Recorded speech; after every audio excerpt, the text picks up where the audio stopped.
प्राकृतिक शेतीच काळाची गरज, आमदार सुधीर मुनगंटीवार.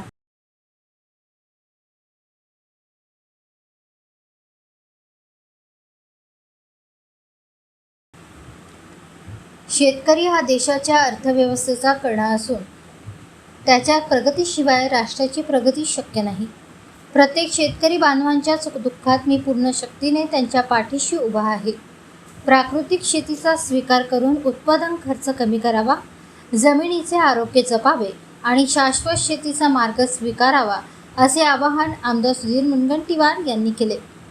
भारतीय जनता पार्टी किसान मोर्चा चंद्रपूर ग्रामीणच्या वतीने आयोजित प्राकृतिक शेतकरी संमेलनात उपस्थित शेतकरी बांधवांशी आमदार मुनगंटीवार यांनी दूरध्वनीद्वारे संवाद साधत भूमिका व्यक्त केली. या संमेलनाला आमदार करण देवतळे, भाजपा जिल्हा अध्यक्ष हरीश शर्मा, ब्रिजभूषण पाजारे, डॉक्टर मंगेश गुलवाडे तसेच भाजपा किसान मोर्चाचे जिल्हा अध्यक्ष बंडू गौरकार, किसान मोर्चाचे तालुका अध्यक्ष, महामंत्री, पदाधिकारी आणि मोठ्या संख्येने शेतकरी उपस्थित होते. आमदार सुधीर मुनगंटीवार यांनी यावेळी दूरध्वनीद्वारे उपस्थित शेतकरी बांधवांशी संवाद साधला. यावेळी प्राकृतिक शेती ही केवळ शेतीची पद्धत नसून शेतकरी, पर्यावरण आणि भावी पिढ्यांच्या सुरक्षित भविष्यासाठी आवश्यक असलेली जीवनशैली असल्याचे सांगत शेतकऱ्यांना तिचा व्यापक स्वीकार करण्याचे आवाहन केले.